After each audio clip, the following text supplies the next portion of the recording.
This isn't your average motorcycle. It's big, it's bold, it's like a luxury cruise ship. This is a 2001 Honda Goldwing. In today's video, I want to give you a complete tour and then we're going to take it for a ride. The 2001 Goldwing marked a big leap forward for the Goldwing. New frame and of course the much needed fuel injection. What this meant was it was better performing, it handled much better than the GL 1500 and had more power. This model was the start of the 5th generation Goldwings, and in my opinion, one of the best. Now, as a motorcycle miser, I am not used to this level of comfort. This thing feels like you're in pure luxury going down the road, and it's something that more motorcycle riders should consider. So one of the things that Honda has done for this is that they put plenty of chrome. It's chrome, but this is all plastic. It would seem like it should be metal, but it's not. All of it is plasticky. But that's also one of the things that they keep the bike a little bit in lower weight is by giving you plastic. This is a Tupperware maze. You know, if you like working on bikes, this is probably not the best bike for you. But luckily enough, the Honda is so reliable that you don't need to do much. And this is an 18-inch front rim with 2 massive disc brakes in the front. I have not had any issues at all braking. You know, this is such a massive bike, you need really good brakes, and Honda gives you that. As a motorcycle rider, you're not used to seeing bikes this wide. This thing is wide, but that is part of the appeal and the luxury of this particular bike. It's so wide, it deflects a lot of the wind around you. Also, the front headlights are very different from the GL 1500.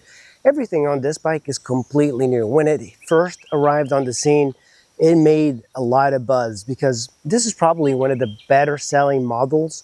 And you'll see these bikes with hundreds of thousands of miles. It is that good and reliable. So the front, it's got the integrated blinkers, mirrors, and the best thing about these mirrors, they're kind of resembling the ST1300.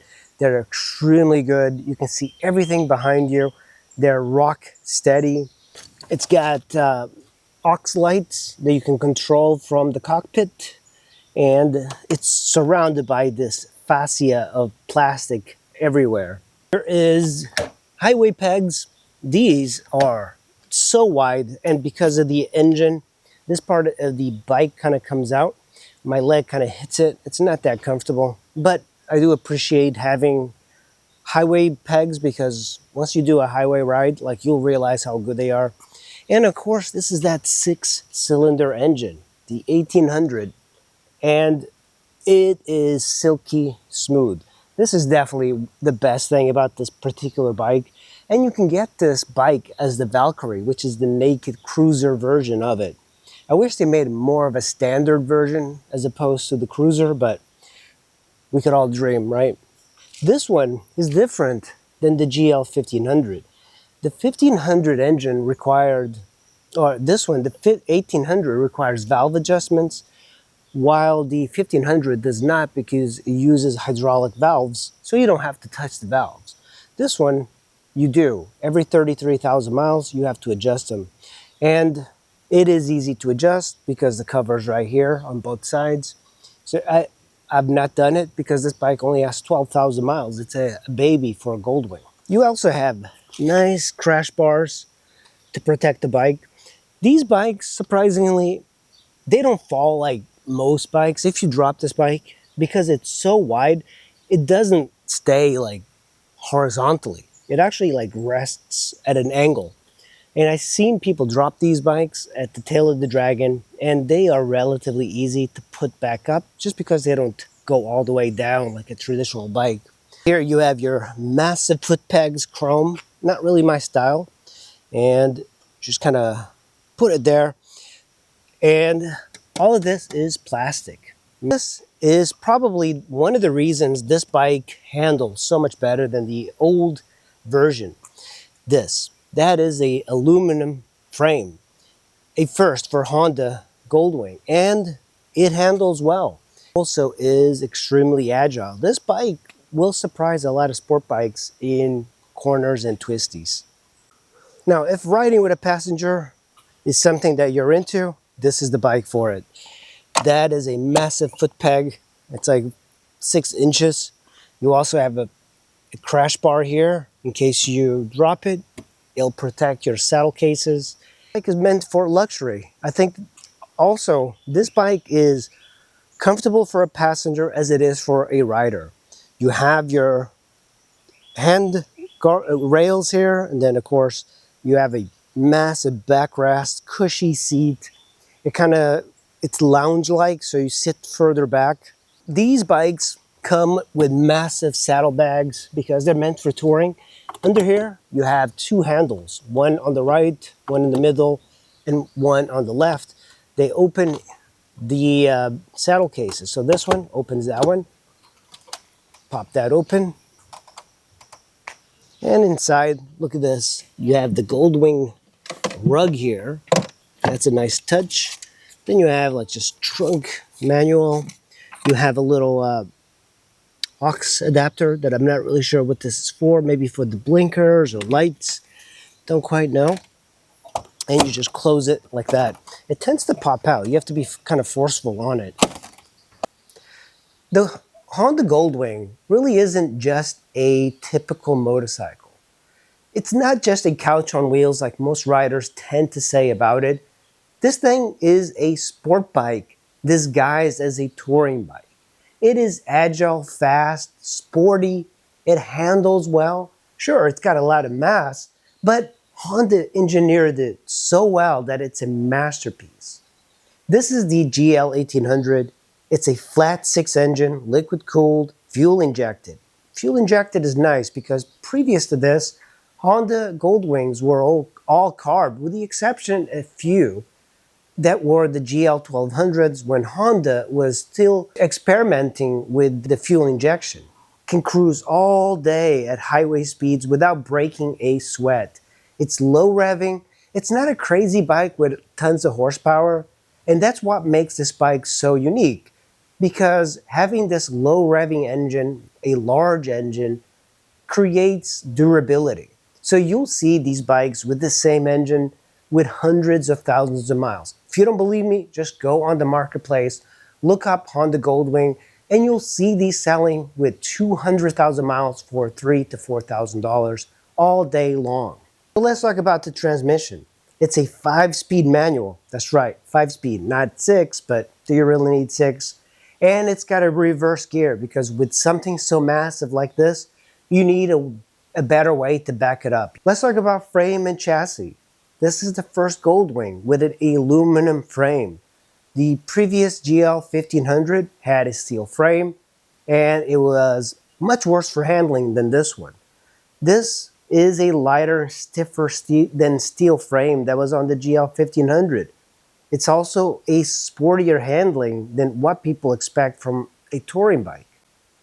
Suspension and brakes. Up front, you have a 45mm fork with an anti-dive system. You hit those brakes, this bike does not dive like a traditional bike. When it comes to tech and comfort, remember, 2001, this thing was high tech as they come. It came with an AM, FM stereo. It had an intercom-ready CB radio that was optional. It had cruise control, an adjustable windscreen, which is manual, heated grips that were optional, and it had massive storage. 2 side cases, 1 top trunk, which holds about 2 full helmets easily in that top trunk. But unfortunately, the previous owner put a better stereo system in there, and it occupies half of that trunk space.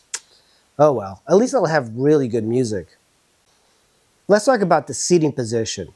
This thing is upright and relaxed in very neutral geometry. When you sit on it, it's not a tall bike, and I think that's what creates the majority of appeal when you sit on this. Unlike an adventure bike that you kind of sit like you're on a top of a perch, this thing, you sit on it, you're very low and central on the bike. The rider's triangle is ideal for long distance touring and getting that wind off of you. The floorboards are available as accessories, but the pegs are standard.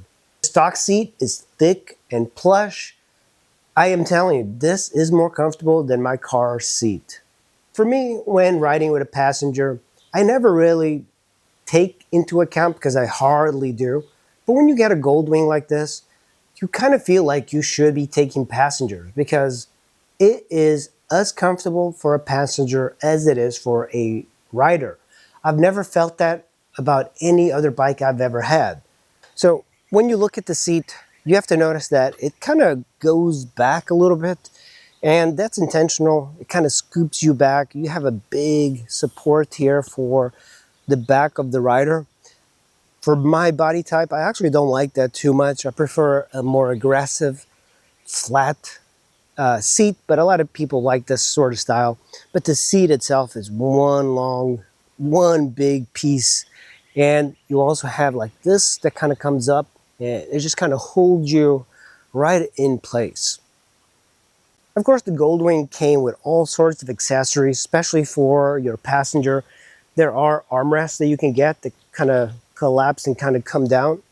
This one has got little compartment here, so you can put a phone, and another compartment on the other side that you could also do that. You can put your gloves in there. It's not lockable, but and on this side you have a talk button. This is like one of the CB radio things. It's got two massive antennas, and one is the CB and one is the FM and AM radio. I don't know which one is which, but they look kind of cool. Good benefits of the Honda Goldwing is this top trunk.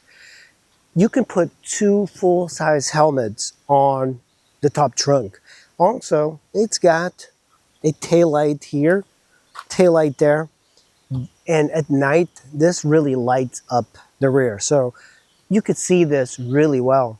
I think I've had bikes previously like the Honda Super Cub with a really tiny taillight, and I kind of always felt like it was a little bit dangerous. This, it's hard to miss this big behemoth. Also, you have additional storage if you wanted to carry like a bag or maybe your tent or whatever. You could put it on this chrome rack, just tie it around.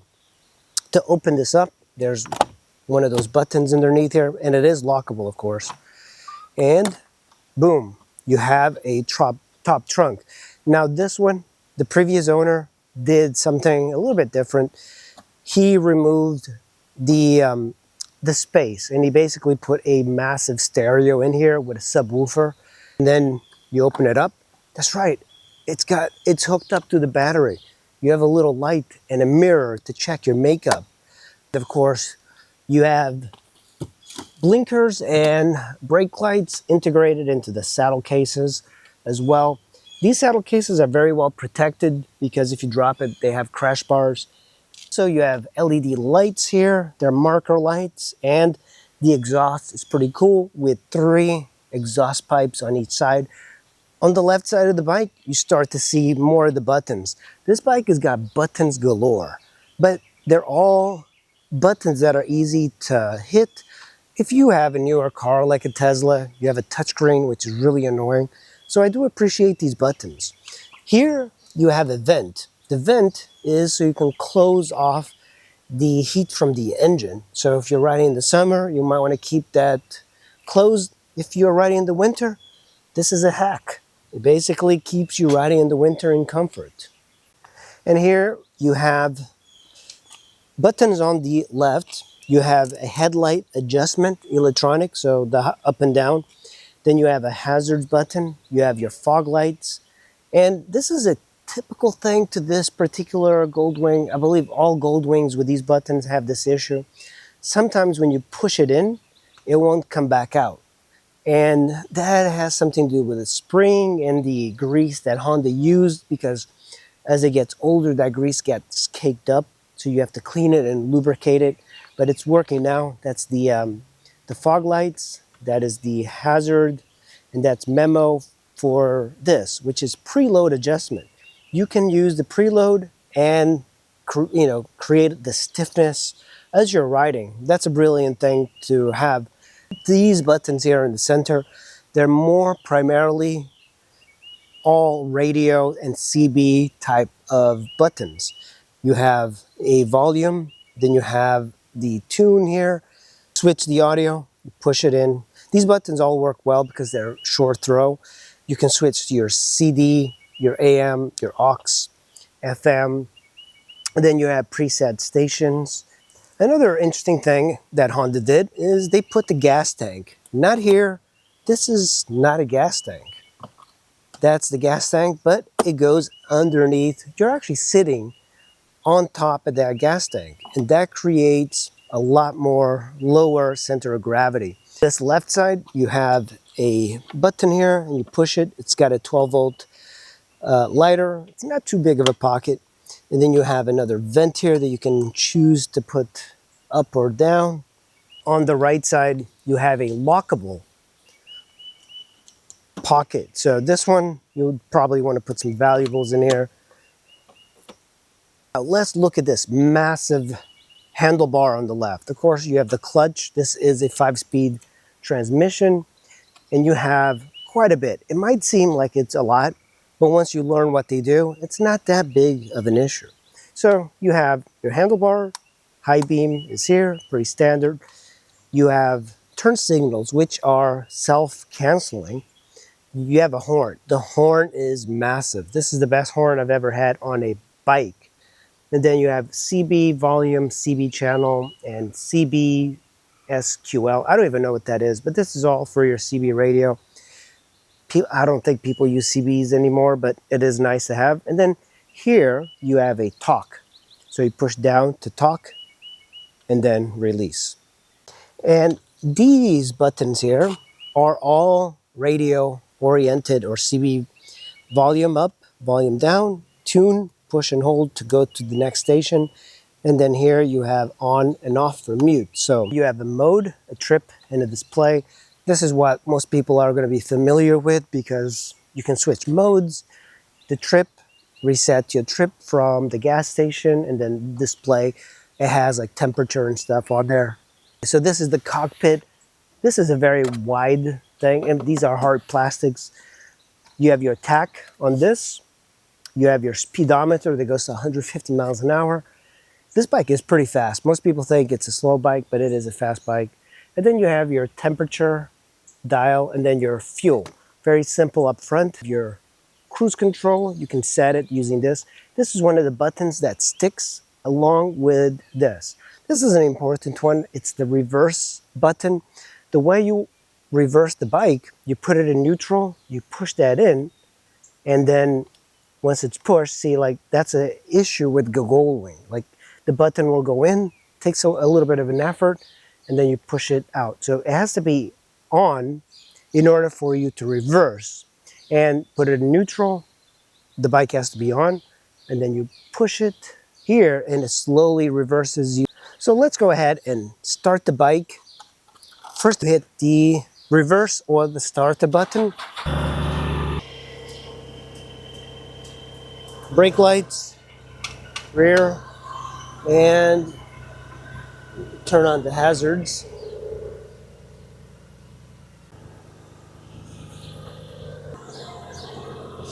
Low beams. Here's the aux lights, so I can turn off the aux lights. You know, like I said, these bikes, you might think of them as old man type of bikes, but they are extremely fast. They're not really what people expect. Right, the bike is on. So with something so massive like this, you would think it would be hard to put up on off the kickstand, but it's not. The GL 1100 that I had that was lighter was harder. Simply like, that's all you do, easy. Now do I reverse it? So it's easy enough to reverse. You have to remember that it operates using the battery. The bike must be on, put it in neutral, and then there's the RVS button, push it in. It switches to R on the dash, and then that's when you, oh, Put the kickstand up. There we go. You hear that reverse gear, and that's it. Once you're ready to move forward, just turn it off, push the button in, and put it in gear, and just ride up. You have to remember, you need a strong battery to do that. This one has got the intercom communicator here, so you can hook it up, remove it, put it up to your passenger. The driver, you have the intercom connector there. And yeah, the horn, that is the best horn I've ever seen on a motorcycle. All right, guys, it is time to take the Goldwing out for a spin. Let's see how she does. Yeah, it's feeling better, but there's just so much sheltering in this bike. You know, and I'm riding with the visor up because you can't get any airflow. This windscreen is just so massive. You know, the worst thing about having a radio is that there's nothing ever good playing on the radio. What is this? It's just too hot. Not too hot from the engine. The ST1300 I had was warmer while riding because of the engine. This is actually feel the heat more at your feet, which is bearable. The ST though, whew, that thing kicked up so much air. So I think I'm gonna just take some back roads. Not really back roads, it's more like a commute. Whew. Yeah, you need to be moving on this thing. You can't be in traffic. If you buy this bike for traffic, you're gonna kill yourself. Like this sort of stuff, you see like how I'm gonna get bombarded with cars here. This is not very enjoyable. I mean, the bike will cope. It's like a Honda Civic. But it's just not very pleasurable to ride in bumper-to-bumper traffic.